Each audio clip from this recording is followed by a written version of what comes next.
That's the last video for today.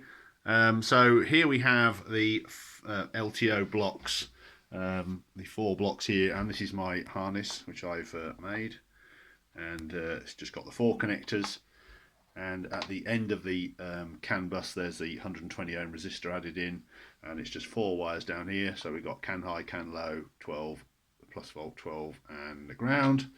And I put it into this little breakout board for the OBD2 connector. So what I've done here is, this is a connector. This is the grey one. It is the bit you get in the car. So I've just added 2 pins to that, as you saw earlier I was talking about. So we've got CAN high and CAN low in there now, and they're going to this modified OBDIIC&C. So I'm just using the, this is my obviously car on the bench, so I'm just using the low voltage section at the minute. The high voltage is not turned on at all. So this is just so that the ECM and MCM are working, so that the OBDIIC&C can talk to them for this testing of the LTO CAN communications. So I've been fiddling around with the LTO software for the OBDIIC&C, and I've told it basically now I've got 48 cells, and I've told it the block IDs for these 4 blocks which you can see on the bench. So this is the alternating display at the moment. I've changed some of the parameters on the main screen. So you've got LTH, LTL and LTO. So LTH is the highest cell out of the 48, and LTL is the lowest cell out of the 48, and LTO is the total pack voltage.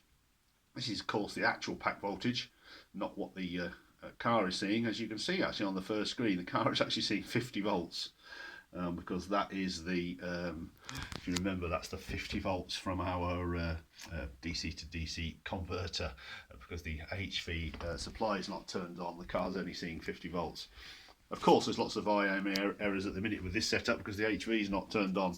But anyway, the important thing is that the so I can monitor the voltages, and this is set up to flag up some alarms if cells go high or low.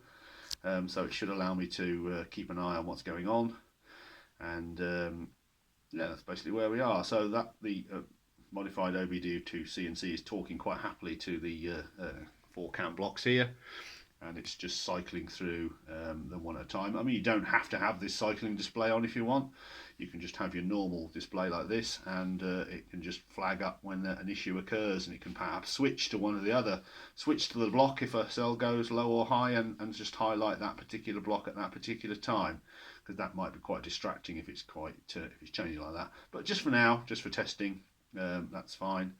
And it's telling us interestingly, so at the end of cycling through the blocks, it gives like a summary screen, and it tells us which is the highest cell in the pack and which is the lowest cell in the pack. So it's coming up after block 4 or block 3, I can't remember, after this block.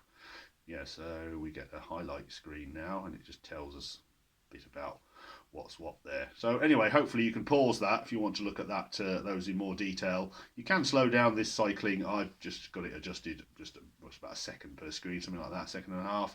But you can increase that delay if you want to. So that's where we are with that at the moment. So I've made up my 4 LTO block harness. It's pretty straightforward.